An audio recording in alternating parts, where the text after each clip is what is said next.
बाबाजी तोटासाई स्थित जेबी प्रांगण परिसर में कुकुड़ाखंडी ब्लॉक स्तरीय प्राथमिक शिक्षक शिक्षयित्री मानक नहीं गुरु दिवस आयोजित हो जाइछि। एथिरे मुख्य अतिथि रूपे कुकुड़ाखंडी गोष्ठी शिक्षाधिकारी संतोष कुमार महापात्र, मुख्य वक्ता भाव डॉ राजेश कुमार पात्र, एबीओ सीमांचल कार्जी बसंत कुमार सेठी, गंजाम जिला सभापति सारथी पात्र, पीएसटीए सभापति हेमंत कुमार सेठी प्रमुख सम्मानित अतिथि भाव जोग देइथिले। एही अवसर में कुकुड़ाखंडी ब्लॉक अंचल 14 जन शिक्षक शिक्षयित्री को संबर्धित करा जायतिला। कृष्णचंद्र पंडा, अरुण प्रसाद गौड़ कार्यक्रम परिचालना करथिले।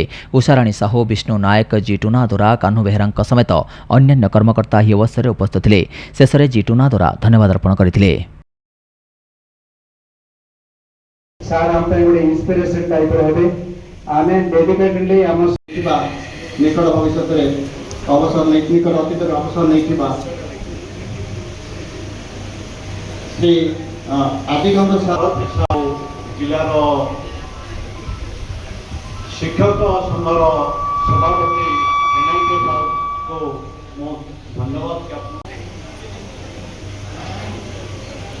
आगे लागिबे। भगवान आपन सहित सब रही। धन्यवाद, बहुत बहुत धन्यवाद। गोटे मिनिट मोर काम में सख्य विश्राम दे। आपण मान निश्चित भाव